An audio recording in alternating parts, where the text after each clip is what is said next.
Life ఎప్పుడు కూడా నిత్య నూతనంగా ఉంటుంది. ఈ ఆధ్యాత్మిక మార్గంలో ఉన్నప్పుడు ఒక మేల్కొల్పు అనేది జరుగుతుంది మనలో. ధ్యానం ద్వారా ఏమవుతుందంటే ప్రెజెన్స్ ఆఫ్ మైండ్ అనేది ఉంటుంది. మనం పెట్టుకున్న పరిమితమైన నమ్మకాలు, ఆలోచనలు, ఆ సెల్ఫ్ అనేది మనకు ట్రాన్స్ఫర్మేషన్ జరగకుండా ఆపుతూ ఉంటాయి. అంతర మేల్కొల్పు ద్వారా హయ్యర్ ఎనర్జీకి మనం కనెక్ట్ అవుతాము.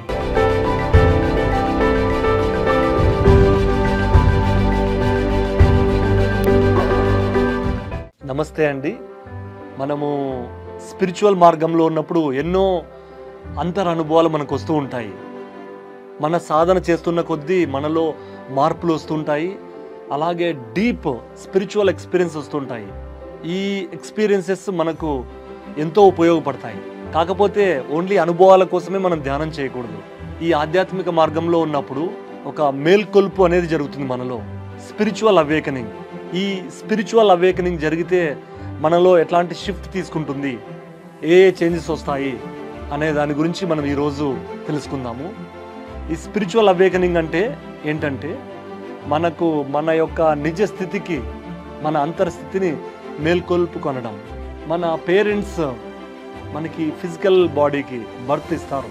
మనం ఈ భౌతిక దేహంలో జన్మ తీసుకున్న తర్వాత మన సాధన ద్వారా ఆ ఆధ్యాత్మిక మేల్కొల్పు అనేది మనం చేసుకోవాలి. ఈ స్పిరిచువల్ అవేకనింగ్ అనేది ఎవరికి ఎప్పుడైనా జరగచ్చు. కొంతమంది చిన్నతనంలోనే ఆ స్పిరిచువల్ మార్గంలోకి రాగలుగుతారు వాళ్ళు. మరికొంతమంది వాళ్ళు యుక్త వయసులో వస్తారు. కొంతమంది రిటైర్మెంట్ స్టేజ్లో వస్తారు. ఆ స్పిరిచువల్ అవేకనింగ్ ద్వారా ఏమవుతుందంటే మనలో టోటల్ ట్రాన్స్ఫర్మేషన్ అనేది జరుగుతుంది. కంప్లీట్ షిఫ్ట్ అనేది జరుగుతుంది.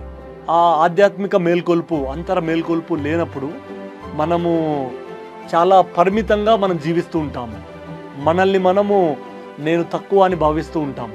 కానీ ఎప్పుడైతే మన ట్రూ పవర్, ట్రూ ఐడెంటిటీని మనం మేల్కొల్పుకుంటామో అప్పుడు ఓల్డ్ బ్యాగేజ్ అంతా మన నుంచి వెళ్ళిపోతుంది. ఈ స్పిరిచువల్ మాస్టరీ అనేది మనకు మనం ఇచ్చుకునే గిఫ్ట్. మన లైఫ్ని మనం అద్భుతంగా జీవించాలంటే ఈ స్పిరిచువాలిటీ యొక్క డెప్త్స్ మనం తెలుసుకోవాలి. డీప్ సైన్స్ అండ్ స్పిరిచువాలిటీ అనేది మనం తెలుసుకోవాలి.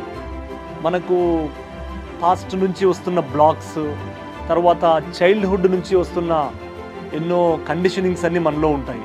చిన్నతనంలో మనం పెట్టుకున్న పరిమితమైన నమ్మకాలు, ఆలోచనలు, భయాలు, మనకు ఆ సెల్ఫ్ అనేది మనకు ట్రాన్స్ఫర్మేషన్ జరగకుండా ఆపుతూ ఉంటాయి. కానీ ఎవరైతే మెడిటేషన్ పాత్రలోకి వస్తారో అతి కొద్ది కాలంలోనే వాళ్ళకి అంతర మేల్కొల్పు అనేది జరుగుతుంది. ఫస్ట్ ఏం జరుగుతుందంటే మనకి ఈ అంతర మేల్కొల్పులో భాగంగా మన ఆలోచనల పట్ల మనకు అవేర్నెస్ అనేది పెరుగుతుంది. ఆ ఎరుక స్థితి మారుతుంది. లేదంటే మనకి మన మైండ్లో మనము ఆలోచిస్తున్నాము, మనకి ఇన్ని ఆలోచనలు వస్తున్నాయన్న అవగాహన, ఆ అవేర్నెస్ మనకు ఉండదు. మెడిటేషన్ స్టార్ట్ చేసిన ఒక 20 నుంచి 40 రోజుల వ్యవధిలో ప్రతి ఒక్కరికి ఈ మొదటి మేల్కొల్పు అనేది వస్తుంది. ఏంటంటే అది నేను నా ఆలోచనలు కాదు, నా మైండ్లో రన్ అవుతున్న ఆలోచనలు నేను కాదు.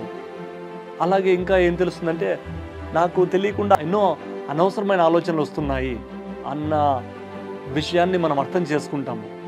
దానివల్ల ఏమవుతుందంటే మన యొక్క కాన్షియస్నెస్, మన ఎరుక షిఫ్ట్ జరుగుతుంది మనలో. లేదంటే ఆ మైండ్ ప్యాటర్న్స్, మైండ్ ట్రాప్స్లో మనం ఇరుక్కొని ఉంటాము. ఆ మైండ్ ట్రాప్స్లో ఉన్నప్పుడు ఏమవుతుందంటే మనము ఆ కంప్లీట్ అవేర్నెస్, టోటల్ అవేర్నెస్ అనేది ఉండదు మనకి. ఇది ఫస్ట్ షిఫ్ట్ మనం తీసుకునేది. తర్వాత మనము టోటల్ సెల్ఫ్ అవేకనింగ్ అనేది జరుగుతుంది. ఈ టోటల్ సెల్ఫ్ అవేకనింగ్లో భాగంగా మన మైండ్ అనేది ఒక ఇల్యూమినేటెడ్గా తయారవుతుంది. అంటే అంతవరకు మన మైండ్ మనం చెప్పినట్లు విందు, ఆ మనసు చెప్పినట్లు మనం వినాలి. కానీ మనము ఆ మేల్కొల్పులో భాగంగా ఏమవుతుందంటే మన మైండ్ షార్ప్గా తయారవుతుంది. మన కాన్షియస్ అటెన్షన్ అనేది, మన ఫోకస్ అనేది ఒక దాని గురించి మనం ఉంచవచ్చు. ఎస్పెషల్లీ స్టూడెంట్స్ ఉంటారు, వాళ్ళ కాన్సన్ట్రేషన్ మారిపోతూ ఉంటుంది. వాళ్ళ కాన్సన్ట్రేషన్ అనేది కొద్దిసేపు కూడా స్టాండర్డ్గా ఉండదు. క్లాస్ రూమ్లో టీచర్ చెప్తుంటారు, కానీ స్టూడెంట్ మైండ్ ఎక్కడో రన్ అవుతూ ఉంటుంది. ఈ ఫోకస్ అటెన్షన్ అనేది మనందరికీ బాగా డెవలప్ అవుతుంది.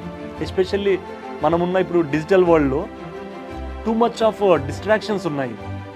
Cell phone, internet, TV, media, ఇట్లా ఎన్నో రకాలుగా మనము డిస్ట్రాక్ట్ అవుతూ ఉంటాము. మనం చేయాలనుకున్న పనిని ఎక్కువసేపు ఫోకస్ పెట్టి చేయలేము. మనము అందుకనే మన అంతరంగ షిఫ్ట్ అనేది జరగాలి. టోటల్గా మనము ఇన్నర్ షిఫ్ట్ జరగాలంటే ఇంకొకటి ఏంటంటే మనం చేయవలసింది ఆ సెల్ఫ్ ఎంక్వైరీ. మనం సెల్ఫ్ డిస్కవరీ చేయాలంటే కొన్ని ప్రశ్నలు మనల్ని మనం అడగాలి. నేను ఎవరు, నా నిజస్థితి ఏంటి, నా ఫుల్ పొటెన్షియాలిటీ ఏంటి, నేను ఏ వర్క్ చేయాలి, నా ధర్మం ఏంటి, ఇలాంటి హయ్యర్ క్వశ్చన్స్ మనల్ని మనం అడిగినప్పుడు మన ఈ ప్రశ్నలకి ఆన్సర్స్ అనేవి మన సబ్ కాన్షియస్ మైండ్ నుంచి, మన సోల్ నుంచి మనకు వస్తాయి. సో ఈ ప్రశ్నలన్నీ ఏం చేస్తాయంటే మన ఐడెంటిటీలో మార్పులు తీసుకొస్తాయి. మన రియల్ ఐడెంటిటీ ఏదైతే ఉందో దాన్ని రీడిస్కవర్ చేస్తాం. మనం ఆ చిన్న పిల్లలుగా ఉన్నప్పుడు మనము ఆల్మోస్ట్ 7 years వరకు మన నిజతత్వంలో, మన స్వీయతత్వంలో ఉంటాం. మనం తర్వాత స్కూల్లోను, తర్వాత కాలేజ్లోను మనము నేర్చుకునేవి, తర్వాత మన పేరెంట్స్ మనకు కొన్ని భయాలు కానీ కొన్ని లిమిటేషన్స్ మనకు ఇవ్వడం ద్వారా మన రియల్ ఐడెంటిటీ నుంచి మనం దూరంగా వస్తాము. మనం కాని జీవితాన్ని మనం జీవిస్తుంటాము. ఉద్యోగం చేస్తున్నా మనకు నచ్చిన ఉద్యోగం చేస్తుంటాము. ఎందుకంటే ఫస్ట్ మన గురించి మనకు డీప్గా తెలియదు. రమణ మహర్షి దగ్గరికి ఎవరు వెళ్ళినా కూడా, ఏ సమస్యతో వెళ్ళినా కూడా ఆయన ఒకటే చెప్పేవాళ్ళు, నిన్ను నువ్వు తెలుసుకో, నిన్ను నువ్వు తెలుసుకుంటే నీ సమస్యలన్నీ అవే వెళ్ళిపోతాయని. అంటే ఏంటంటే మన ఐడెంటిటీ, మన గుర్తింపు అనేది ఆ ఫాల్స్ ఐడెంటిటీ ఉంటుంది.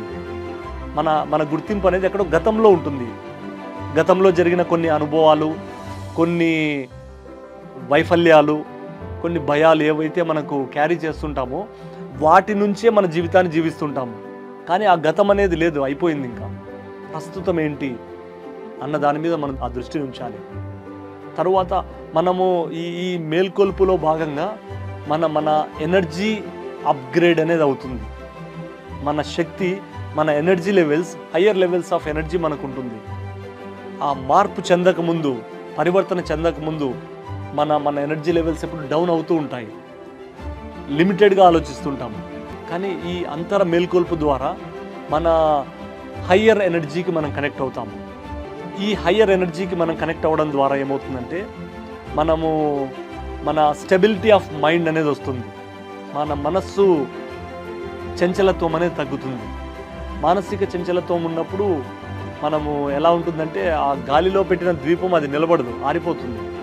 సో మనస్సు చంచలంగా లేనప్పుడు, అది స్థిరంగా ఉన్నప్పుడు, స్థిర మనస్కులై మనం ఉన్నప్పుడు మనము దేన్నైనా సాధించవచ్చు. ఎందుకని కొంతమంది ఎంతో గొప్ప వ్యక్తులుగా ఎదుగుతుంటారు, మరికొంతమంది ఎన్ని ప్రయత్నాలు చేసినా వారి జీవితంలో విజయం అనేది సాధించరు. డిఫరెన్స్ ఒకటే, mind stability, mind control, mind mastery. ఆ మనస్సు అనేది పూర్తిగా మన ఆధీనంలోకి వస్తుంది. తరువాత మనము ఈ అవేకనింగ్, మన మేల్కొల్పు ఇంకా లోతుల్లో జరగాలంటే, ఇర్రివర్సిబుల్ ట్రాన్స్ఫర్మేషన్ అవ్వాలంటే మనము ఒక నిత్య విద్యార్థిగా ఉండాలి, ఇటర్నల్ స్టూడెంట్. లైఫ్లో ఎలా ఉంటుందంటే మనం స్కూల్స్ వెళ్తాము, నేర్చుకుంటాము, తర్వాత కాలేజ్కి వెళ్తాము, అక్కడ కొన్ని సబ్జెక్ట్స్ నేర్చుకుంటాం మనము. కానీ ఎప్పుడైతే మనకు జాబ్ అనేది వస్తుందో ఆ తర్వాత లర్నింగ్ కర్వ్ అనేది ఆగిపోతుంది. ఎప్పుడైతే మనకు ఆ నేర్చుకునేది ఆగిపోతుందో మన ఎదుగుదల కూడా ఆగిపోతుంది. మనము నిరంతరం ఏదో ఒక విషయం నేర్చుకుంటూ ఉంటే ఏమవుతుందంటే మనము నిరంతరం మార్పు చెందుతూ ఉంటాము. లైఫ్ ఎప్పుడు కూడా నిత్య నూతనంగా ఉంటుంది. రైట్ నౌ, ఈ మూమెంట్ ఒక ఫ్రెష్ మూమెంట్. కానీ మనము గతం నుంచి ఆ మనసుని ఇక్కడ తీసుకొస్తాము. లేదంటే ఆ భవిష్యత్తు యొక్క భయాలు, రేపు ఏం చేయాలి, ఎల్లుండి ఏం చేయాలి, నెక్స్ట్ మంత్ ఏం చేయాలి, ఇట్లాంటి ఆలోచనలు, అనుమానాలు, భయాలు, ఆందోళనలు, వాటిని మనం ఈ క్షణంలోకి తీసుకొస్తాము. దానివల్ల మనము జీవితాన్ని అద్భుతంగా జీవించలేము. లైఫ్ అనేది ఈ క్షణంలో జరుగుతుంటుంది. గతం అనేది అయిపోయింది, ఇట్స్ ఓవర్. అది ఓన్లీ మన మన మన మెమరీస్లో మాత్రమే ఉంది. తర్వాత భవిష్యత్ అనేది కూడా మన మైండ్, మన ఇమాజినేషన్లో ఉంది, ఇంకా రాలేదు. మనకున్న ఏకైక క్షణము మన జీవితం ఈ క్షణంలో జరుగుతుంది. డీపర్గా మనకు మన యొక్క అంతర్స్థితిని, మన యొక్క ఆత్మస్థితిని తెలుసుకున్నప్పుడు మనము చక్కగా ఈ క్షణంలో, ఈ మూమెంట్లో గ్రౌండింగ్తో ఉంటాం మనం. తర్వాత మనలో ఫిజికల్ ప్రజెన్స్ అనేది పెరుగుతూ ఉంటుంది. మన ప్రజెన్స్ జనరల్గా నేను వింటూ ఉంటాను, ఎస్పెషల్లీ కొత్తగా ఈ ధ్యానం ప్రాక్టీస్ చేసేటప్పుడు కొంతమంది ఫ్రెండ్స్ అడిగేవాళ్ళు, ఎందుకు నువ్వు ధ్యానం చేసి టైం వేస్ట్ చేసుకుంటావు అని చెప్పి అనేవాళ్ళు. ధ్యానం అనే వర్డ్కి అపోజిట్ వర్డ్ తీసుకుంటే పరధ్యానం. ధ్యానం చేయకపోతే మనం పరధ్యానంలో ఉంటాం, అబ్సెన్స్ ఆఫ్ మైండ్. ధ్యానం ద్వారా ఏమవుతుందంటే ప్రజెన్స్ ఆఫ్ మైండ్ అనేది ఉంటుంది. మన మైండ్ ఎట్లాంటిదంటే ఒక మంకీ, ఆ కోతి ఎక్కడైనా చెట్టు మీద ఒక కొమ్మ మీద సైలెంట్గా కూర్చోవడం ఎప్పుడైనా చూసారా మీరు? అది నిరంతరం ఒక చోటు నుంచి ఇంకో చోటుకి వెళ్తూనే ఉంటుంది, ఎక్కడ కాన్స్టెంట్గా ఉండదు. సో మనిషి మనసును కూడా చాలామంది బుద్ధిస్ట్ మాంగ్స్, తర్వాత ఈవెన్ సైకాలజిస్ట్ కూడా ఆ మనిషి మనసు ఒక కోతి లాంటిది అంటారు. ఇక్కడ దీన్ని వ్యక్తిగతంగా తీసుకోవద్దండి, ఇన్ జనరల్గా చెప్తున్నాను నేను. మన మనస్సు మనకు అది మన మాట వినకుండా ఉంటుంది, కానీ ధ్యాన సాధన ద్వారా మన మనసు పూర్తిగా ఈ క్షణంలో ఇక్కడ ఉంటుంది. బాడీ ప్రజెంట్, మైండ్ ప్రజెంట్, ఆ స్థితిని మనము చేరుకుంటాము. అదర్వైజ్ ఏమవుతుంది, బాడీ ప్రజెంట్, మైండ్ ఆబ్సెంట్ ఉంటుంది. సో ఈ ప్రజెన్స్ అనేది చాలా డీప్గా మనం కల్టివేట్ చేసుకోవాలి మనలో. మన బాడీ పట్ల మనకు ఎరుక, మన మైండ్ జీరో స్టేట్, ఈ మూమెంట్లో ఉండడం. ఇలా ఉన్నప్పుడు ఏమవుతుందంటే మన ఎనర్జీ అనేది రైట్ డైరెక్షన్లో ఛానల్ అవుతుంది. చాలామంది అడుగుతుంటారు నాకు, ఈ సంకల్పాలు నావి నెరవేరట్లేదు ఎందుకని. ఎందుకంటే వాళ్ళ మనసు ఇంకా ఫుల్ ఫోకస్డ్గా లేదని అర్థము. వాళ్ళ ఎనర్జీ డిఫరెంట్ డైరెక్షన్స్లో వెళ్తుంది.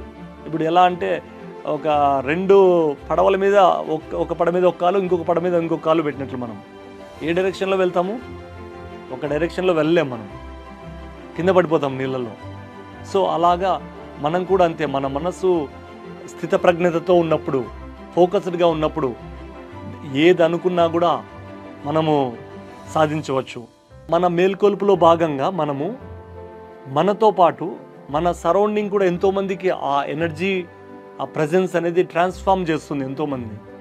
ఇక్కడ మనము పర్సనల్గా ఒక్కొక్కరిని నేను మార్చాలి అని మనం అనుకోము, కానీ మన లైఫ్ మనం మారేదాన్ని బట్టి ఎంతోమంది మార్పు తీసుకురాగలుగుతాము. అండ్ మనము ఇంకా లోతుల్లోకి వెళ్ళాలి, మన లోతుల్లోకి మనం ఇంకా మార్పు చెందాలి అంటే ఒక మాస్టర్ గైడెన్స్ అనేది ఇంపార్టెంట్. ఒక గురువు ప్రజెన్స్, ఆ గురువు దగ్గర నుంచి గైడెన్స్ తీసుకోవడం అనేది ఇంపార్టెంట్.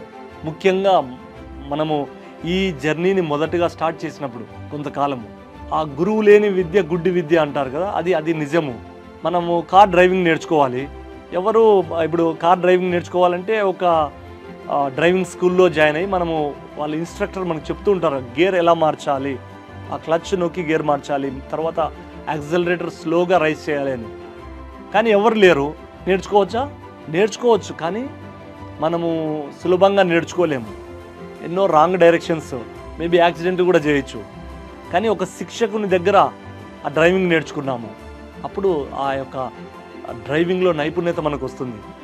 ఒక స్విమ్మింగ్ అయినా అంతే. మొదట్లో మనం సైకిల్ తొక్కేది నేర్చుకున్నప్పుడు కూడా అంతే, ఎవరైనా సపోర్ట్ చేస్తారు మనకి. సో మన ఈ ఆధ్యాత్మిక ప్రయాణంలో భాగంగా ఆ గురువుల మార్గాన్ని మనం ఫాలో అవుతే ఏమవుతుందంటే వాళ్ళ అనుభవాలు, తర్వాత వాళ్ళ జ్ఞానము, వాళ్ళు చేసిన ప్రాక్టీసులు అవన్నీ మనం నేర్చుకోగలుగుతాము. దానివల్ల ఏమవుతుందంటే ఈజీ అవుతుంది మనకి, మన ఈ సాధన అనేది ఈజీ అవుతుంది, మన మార్పు అనేది ఈజీ అవుతుంది. లేదంటే చాలా కష్టాలు పడాల్సి వస్తుంది మనం, రైట్? తర్వాత మనము ప్రతిరోజు కూడా ప్రతి ఒక్క వ్యక్తి నుంచి కూడా మనం నిరంతరం నేర్చుకుంటూ ఉండాలి. నేను ఇందాక చెప్పాను కదా, మన ఎడ్యుకేషన్ అయిపోయిన తర్వాత మన లర్నింగ్ అనేది ఆగిపోతుంది. కానీ మన మైండ్, మన బాడీ ఎట్లా వర్క్ చేస్తుంటాయంటే ఎప్పుడెప్పుడు మనం కొత్త ఇన్ఫర్మేషన్ తీసుకుంటుంటే మన బ్రెయిన్లో ఉన్న కొత్త న్యూరాన్స్ అన్నీ యాక్టివేట్ అవుతాయి. ఎన్నో స్లీపింగ్ న్యూరాన్స్ ఉంటాయి మన బ్రెయిన్లో. అవన్నీ డార్మెంట్గా ఉంటాయి, అవి యాక్టివ్గా ఉండవు, స్లీపింగ్ మోడ్లో ఉంటాయి. సో మనము ఒక కొత్త పదము కానీ, ఒక కొత్త పదం నేర్చుకున్నప్పుడు కానీ, లేదంటే ఒక న్యూ బుక్ చదివినప్పుడు కానీ, లేదంటే ఒక కొత్త పనిని చేసినప్పుడు కానీ, సంథింగ్ న్యూనెస్ అనేది మనము రోజు తీసుకురాగలిగితే మన బాడీ మైండ్లో కూడా చాలా షిఫ్ట్ జరుగుతుంది. మా టీచర్ ఒకరు, ఆయన పేరు డాక్టర్ దీపక్ చోప్రా. ఆయన ఏం చెప్తారంటే, మనము మాట్లాడే ప్రతి మాట, మనం చదువుతున్న ప్రతి బుక్, అది న్యూస్ పేపర్ కావచ్చు, బుక్ కావచ్చు, ఏదైనా కావచ్చు, తర్వాత మనము కలిసే వ్యక్తుల ఇంటరాక్షన్స్, మనం తినే ఫుడ్, మనం చేస్తున్న ఎక్సర్సైజ్, ఇవన్నీ ఏంటంటే మన లైఫ్ 20 నుంచి 30 ఇయర్స్ ఎఫెక్ట్ చేస్తాయంట. సపోజ్ మన ఫ్రెండ్ సర్కిల్ అంతా కూడా సిగరెట్ తాగే వాళ్ళు ఉన్నారనుకోండి, ఏమవుతుంది, మన 15 to 20 ఇయర్స్ మన లైఫ్ స్టైల్ తగ్గిపోతుంది. అలా కాకుండా హెల్దీ హ్యాబిట్స్ ఉన్నాయి, ఆ సరౌండింగ్స్ మంచి ఫ్రెండ్స్తో ఉన్నాం, మనం కూడా అంత మంచిగా ట్రాన్స్ఫార్మ్ అవుతాము. సో ఎవ్రీ టైమ్ కొత్త పనిని నేర్చుకున్నప్పుడు, కొత్త పని చేసినప్పుడు, కొత్త విషయాన్ని తెలుసుకున్నప్పుడు మన మన మన బ్రెయిన్లో, మన మైండ్లో ఎన్నో ఆల్టరేషన్స్, ఎన్నో మార్పులు జరుగుతాయి, ఎన్నో చేంజెస్ జరుగుతాయి. ఎలా అంటే, ఇప్పుడు ఒక గ్రామంలో నదికి వెళ్ళే చోట ఆ దారి ఉండదు, కానీ ఒక్కొక్క రోజు ఒకటే ప్లేస్లో నడుచుకుంటూ వెళ్తున్నారు ఆ గడ్డిలో. ఏమవుతుంది, కొన్ని రోజుల తర్వాత ఆ గడ్డిలో ఒక దారి ఏర్పడుతుంది, ఖాళీ బాట ఏర్పడుతుంది. ఎందుకంటే అదే మార్గంలో రోజు వెళ్ళడం ద్వారా. అలాగే మన బ్రెయిన్లో కూడా మనము కొన్ని కొత్త అలవాట్లు చేసుకుంటున్నప్పుడు, కొత్త ప్రాక్టీస్లు మనం కంటిన్యూ చేస్తున్నప్పుడు ఏమవుతుందంటే, మన మనసులో, మన సబ్కాన్షియస్ మైండ్లో ఆ చేంజెస్ అనేవి వస్తూ ఉంటాయి. న్యూరల్ పాత్వేస్ అంటారు, కొత్త న్యూరల్ నెట్వర్క్స్ అనేది యాక్టివ్ అవుతాయి మన బ్రెయిన్లో. కాబట్టి మీ లైఫ్లో మీరు ఇప్పుడు ఉన్న స్థితి నుంచి నెక్స్ట్ లెవెల్కి మీరు మారాలనుకుంటే మీరు ఏం చేయాలనుకుంటున్నారు, ఏం ప్రాక్టీసులు చేస్తున్నారు? మీరు సేమ్ డైలీ ఒకటే రొటీన్ ఉంది, ఏం మార్పులు లేవు, లైఫ్ అలాగే ఉంటుంది. సో మీ లైఫ్ని ఎప్పటికప్పుడు నిత్య నూతనంగా తీర్చిదిద్దుకోవాలంటే మీరు ఎట్లాంటి అలవాట్లు పెంపొందించుకోవాలనుకుంటున్నారు? మిమ్మల్ని మీరు ప్రశ్నించుకోండి. మీ లైఫ్ని మీరు ఎట్లా ట్రాన్స్ఫార్మ్ చేసుకోవాలనుకుంటున్నారు? మన లైఫ్కి మనమే డైరెక్టర్గా ఉండాలి, మన లైఫ్కి మనమే ఒక సారథిగా ఉండాలి, మన లైఫ్ మన కంట్రోల్లో ఉండాలి. కాబట్టి మనం సాధన ద్వారా ప్రతిరోజు మనము మేల్కొంటూ, మనం ప్రతిరోజు మనల్ని మనం మార్చుకుంటూ ముందుకు వెళ్ళాలి. మొదట్లో నేను ఈ మేల్కొల్పు గురించి నేను స్టూడెంట్గా ఉన్నప్పుడు చదువుకునేటప్పుడు స్వామి వివేకానంద గారి కొటేషన్స్ నుంచి నేను విన్నాను. ఏంటంటే, ఆయన చెప్తారు, యువత మేల్కో అని. అది నేను చదివినప్పుడు ఆ కొటేషన్ నాకు నవ్వు వచ్చేది. ఏంటి యువత మేల్కో అంటున్నారు, ఆల్రెడీ మేల్కున్నాం కదా, మార్నింగే లేచాము, ఏంటి ఎప్పుడు చూసినా ఈ కొటేషన్స్ ఉంటాయి అనుకునేవాడిని నేను. కానీ నాకు అది అప్పుడు అర్థం కాలేదు. ఎప్పుడైతే ఈ మెడిటేషన్ పాత్రలోకి వచ్చానో, ఎప్పుడైతే ఈ స్పిరిచువల్ సైన్స్ని తెలుసుకుంటూ ఉన్నానో, నాకు స్వామి వివేకానంద గారు చెప్పిన ఆ నిజమైన వాక్యాలేంటి, దాని యొక్క అంతరార్థం ఏంటి, అది నాకు క్షుణ్ణంగా అర్థమైంది. మనం మేల్కొనడం అంటే ఏంటంటే, ఒకటి, ప్రతిరోజు నిద్ర నుంచి మార్నింగ్ మేల్కుంటాం, లేస్తాం, పని చేస్తాము. ఏం జరుగుతుందంటే మనము నిద్ర నుంచి మేల్కున్నా కూడా మన ఆలోచనలు, మన థాట్స్లో స్టక్ అయి ఉంటుంది మన ఎనర్జీ, మన అవేర్నెస్ అనేది. ఓషో ఏం చెప్తుంటారంటే, మీరు నడుస్తున్నా కూడా కలలు కంటూ ఉంటారు, మీరు పడుకొని కళ్ళు కంటారు, లేచి కూడా కళ్ళు కంటూ ఉంటారని చెప్తారు. ఎంతోమంది స్పిరిచువల్ టీచర్స్ ఏంటంటే ఈ మేల్కొల్పు గురించి చెప్తూ ఉంటారు. ఎకార్ట్ టోలే అనే మాస్టర్ ఆయన చెప్తారంటే, డ్రీమ్ ఆఫ్ థాట్ అంటారు ఆయన. ఈ డ్రీమ్ ఆఫ్ థాట్ అంటే ఏంటంటే, ఆలోచనలు అనే కళల్లో మనము జీవిస్తూ ఉంటాము. ఎలా ఉంటుందంటే, ఇప్పుడు ఆకాశంలో అన్ని మబ్బులు కమ్ముకున్నాయి, అప్పుడు మొత్తం అంతా చీకటిగా ఉంటుంది, ఆ లైటింగ్ ఉండదు, ఆ సన్ ఎనర్జీ అనేది భూమిని తాకదు. ఆ మబ్బులు వీడినప్పుడు ఆకాశంలో ఆ సూర్యరశ్మి, సూర్యకాంతి, ఆ తేజస్సు మొత్తం భూమండలం అంతా వ్యాపిస్తుంది. సో మనం కూడా మన ఆలోచనల్లో మనం ఉన్నప్పుడు, స్టక్ అయి ఉన్నప్పుడు ఎలా ఉంటుందంటే జీవితము, ఎయిదర్ మన గతంలో కానీ మన భవిష్యత్తులో కానీ ఉంటాము. మన జీవితాన్ని మనం మార్చుకోవాలంటే ఆ గతంలో ఉండి మార్చుకోలేము, గతం నుంచి జీవిస్తున్నప్పుడు మార్చుకోలేము. తర్వాత ఎప్పుడు భవిష్యత్తులోనే ఉంటున్నాం మనము, భవిష్యత్తు గురించి ఆలోచిస్తూ కలలుగంటూ తర్వాత ఆ భవిష్యత్తు యొక్క భయాల్ని గుర్తు చేసుకుంటూ దానివల్ల కూడా మనము నిజంగా మేల్కొన్నట్లు కాదు. సో మన ఆలోచనల నుంచి బయటకు వస్తే మనము ఈ టైం నుంచి బయటకు వస్తాం. టైం అంటే గతం యొక్క టైము, భవిష్యత్తు యొక్క టైము. గతము భవిష్యత్తు ఈ మూమెంట్లో, ప్రజెంట్ మూమెంట్లో మనము సంపూర్ణంగా జీవించగలము. అప్పుడు ఏమవుతుందంటే మన యొక్క లైఫ్ని మనము డిజైన్ చేసుకోవచ్చు. అప్పుడే లైఫ్ అనేది చాలా బ్యూటిఫుల్గా ఉంటుంది. సో మీ లైఫ్ని మీరు బ్యూటిఫుల్గా డిజైన్ చేసుకోవాలంటే దానికి మీరు ఈ రోజు నుంచి అడుగులు వేయాలి. ఒకవేళ మీరు స్టూడెంట్ అయితే ఎప్పుడో నేను ఉద్యోగం వచ్చిన తర్వాత నా లైఫ్ మార్చుకుంటానంటే కాదు. ఒకవేళ మీరు ఆల్రెడీ జాబ్ చేస్తున్నారు, ఇవన్నీ నాకు అవసరం లేదు, నేను బిజీ పర్సన్, ఎప్పుడో రిటైర్మెంట్ అయిన తర్వాత నేను తెలుసుకుంటాను, అప్పుడు ఆచరిస్తాను అన్నా కూడా మనకు 60 సంవత్సరాల వయసు వచ్చింది. అప్పుడు మనం వెళ్ళి ఒలింపిక్ కప్ తీసుకురాలేము, ఒక 5K మారథాన్లో పాల్గొనలేము మనము, రైట్? ఇప్పుడే ఈ క్షణము మన అంతర మేల్కొలుపు కోసము మనం ప్రయత్నించాలి, సాధన చేయాలి. సో అప్పుడే లైఫ్ ఈజ్ బ్యూటిఫుల్ అన్నది మనము అనుభవపూర్వకంగా తెలుసుకుంటాం. Thank you dear friends.